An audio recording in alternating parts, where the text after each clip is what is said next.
Level 1. Unreported cash income. You are 24 years old, and you have been depositing side hustle earnings in amounts just under $10,000, not because you researched the threshold, but because it felt like the number that wouldn't draw attention.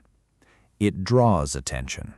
A compliance officer at your bank flags the pattern automatically, a system built specifically to notice deposits that cluster suspiciously close to a reporting line without crossing it.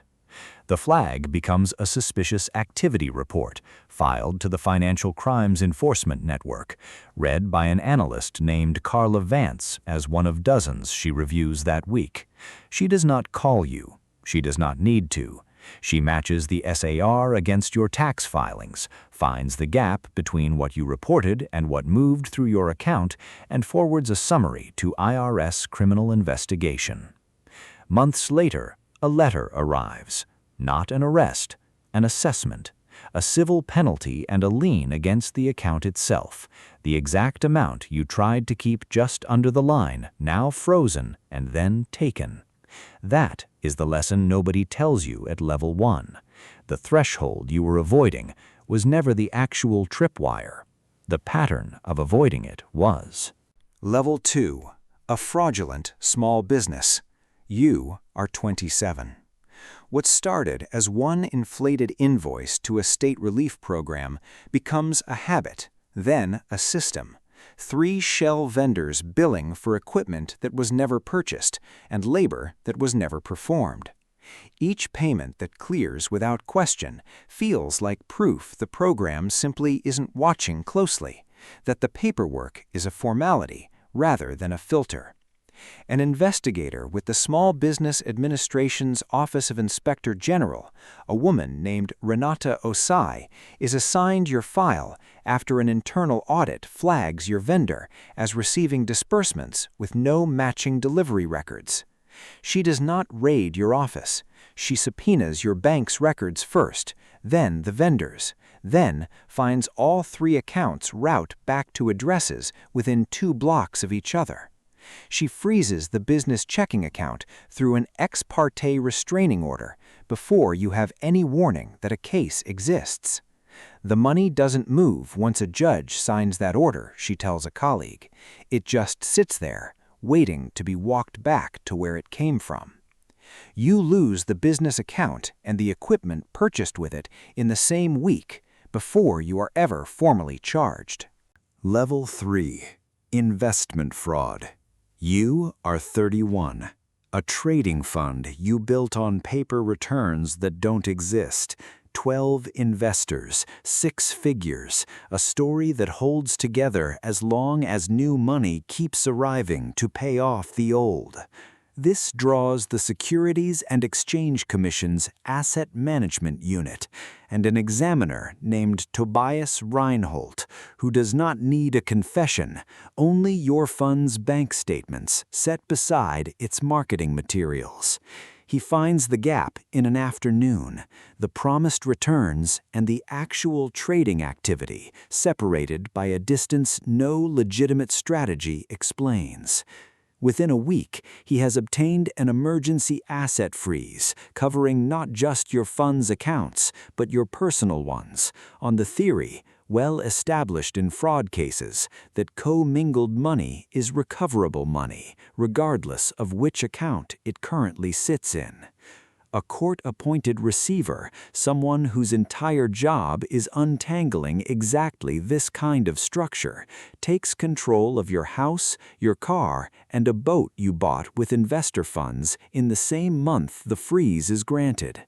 We don't wait for a conviction to stop the bleeding, Reinhold explains, in a deposition you will read a transcript of later. We stop it the moment the math stops working. Level 4. A multi-state fraud ring. You are 35. What began as a single fake charity soliciting donations after a regional disaster becomes 6 charities across 4 states sharing the same 3 organizers in the same laundering pattern. Donations moving through nonprofit accounts and out again as consulting fees paid to companies you control. This draws coordinated postal inspectors and an FBI forfeiture specialist named Deshaun Whitlock, whose entire assignment is not proving the fraud, but mapping where the money physically sits right now, this week, before you can move it again. He builds a financial family tree, 17 accounts across 9 banks, tracing which dollars are traceable to the original donations and which have been layered through enough transactions to look clean. The tracing takes months, most of it subpoenas in bank records rather than surveillance. Money doesn't disappear, Whitlock tells a junior analyst reviewing the tree with him. It just gets harder to follow, and harder isn't the same as impossible. When the seizure warrants finally execute, they hit all 9 banks the same morning, before word of one account being frozen can reach the others. Level 5. Drug trafficking proceeds. You are 38. Cash from a distribution network you inherited rather than built, moved through a car wash and a nail salon that exist mostly to make deposits look ordinary. This draws civil asset forfeiture directly, the kind of case that doesn't require a criminal conviction against you personally, only probable cause that the property itself is connected to trafficking. A DEA financial investigator named Priya Anand builds the case against the businesses rather than against you at first, tracing cash deposit patterns that don't match the volume either storefront could plausibly generate on legitimate customers alone.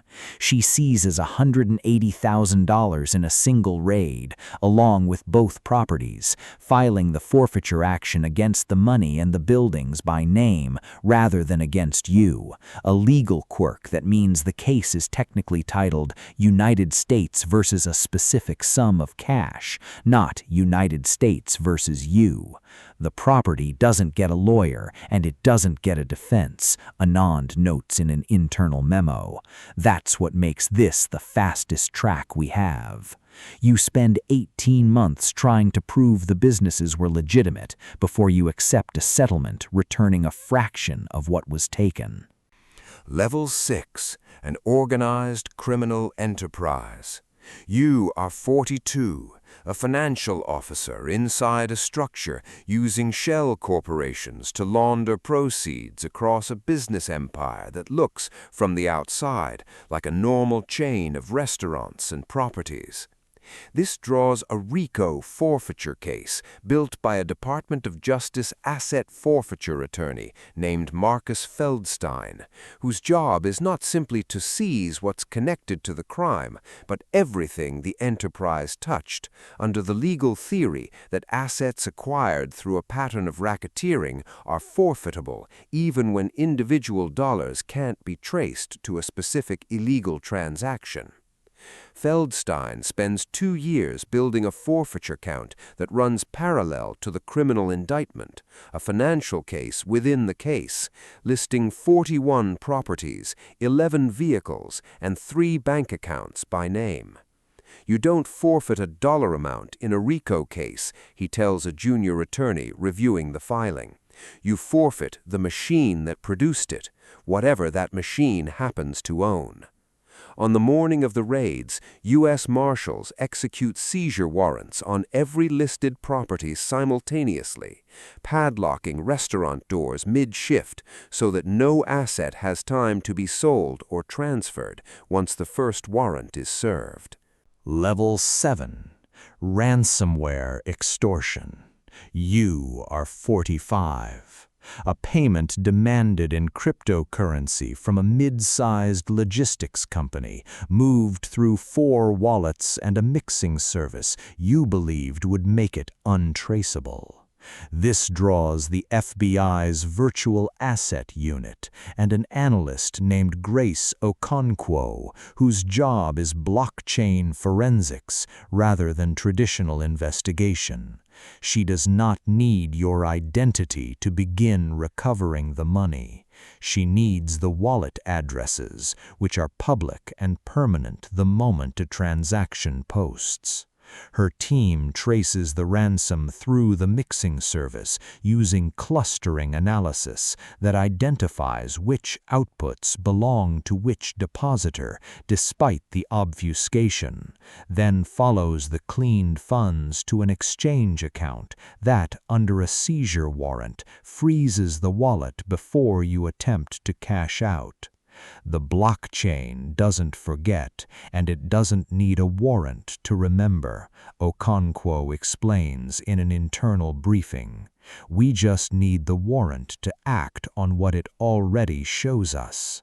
The exchange complies within hours, freezing an amount larger than the original ransom, since the wallet had commingled other extortion proceeds you hadn't yet moved. Level 8. Large-scale securities fraud. You are 49, the architect of an investment scheme that has, over 6 years, taken in 9 figures across hundreds of investors, funneled through offshore accounts in 3 jurisdictions designed to look like legitimate diversification rather than concealment. This draws a joint SEC and DOJ task force and a forfeiture coordinator named Adrian Solberg, who spends over a year working with foreign regulators to identify which offshore accounts are recoverable under mutual legal assistance treaties and which sit in jurisdictions that will not cooperate without years of diplomatic pressure. Solberg's team freezes the domestic accounts within days, a straightforward matter of domestic court orders, but the offshore assets take 14 months of formal requests, each one routed through foreign courts with their own evidentiary standards. Domestic forfeiture moves at the speed of a judge's signature, Solberg tells a colleague on an international call. Offshore forfeiture moves at the speed of another country's patience with our paperwork. When the offshore accounts finally release, the total recovered is less than half of what was traced, the remainder absorbed by jurisdictions that took their own cut of the recovery process before releasing anything at all. Level 9. An international money laundering network. You are 53. A facilitator inside a structure moving proceeds through real estate purchases across 3 countries, using shell companies and nominee owners specifically to separate the money from any name a regulator could subpoena directly. This requires more than domestic seizure. It requires a legal attaché stationed overseas, an official named Bianca Whitford, whose entire function is coordinating asset recovery treaties between the U.S. and 2 partner nations, each with different rules about what can be frozen, for how long, and under whose authority.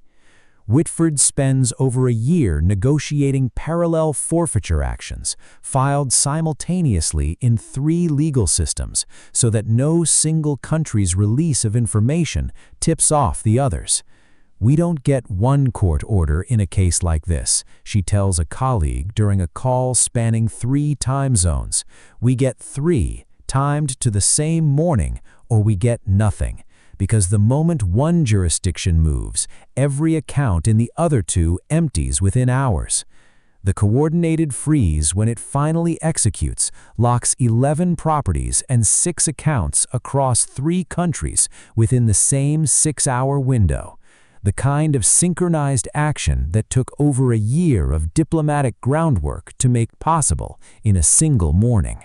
Level 10. Financing a terrorist organization. You are 57, a facilitator moving funds through charitable fronts toward a designated organization, a case that activates a response no previous level in this list prepared you to imagine.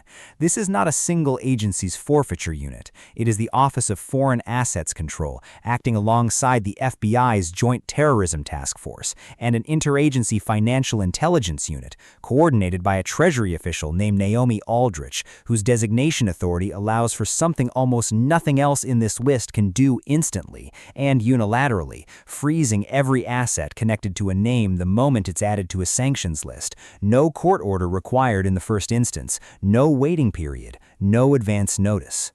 Aldrich's team can freeze a global network of accounts the same afternoon a designation is signed, she explains during an internal briefing, because the legal framework for terrorism financing was built specifically to remove the delay every other level in this list still has to work around. The designation itself becomes the seizure. Banks worldwide are obligated to freeze any account bearing the listed name within hours of the announcement, a coordination that would take other levels years of treaties and diplomacy, compressed instead into a single afternoon, because in this category alone, the paperwork was built in advance to move as fast as the threat does. 10 levels, 10 different sizes of the same basic architecture. An analyst's SAR review and a Treasury designation are not different systems. They are the same system, scaled to match how fast the money needs to be stopped. The government does not chase your assets the way a creditor chases a debt. It chases them the way water finds a crack, patiently, structurally, from every account and jurisdiction at once, until the money has nowhere left that isn't already accounted for. If this changed how you think about what happens to the money after the headline, share it. Subscribe if you're new here. Every week, this channel goes somewhere most people only ever imagine from the outside.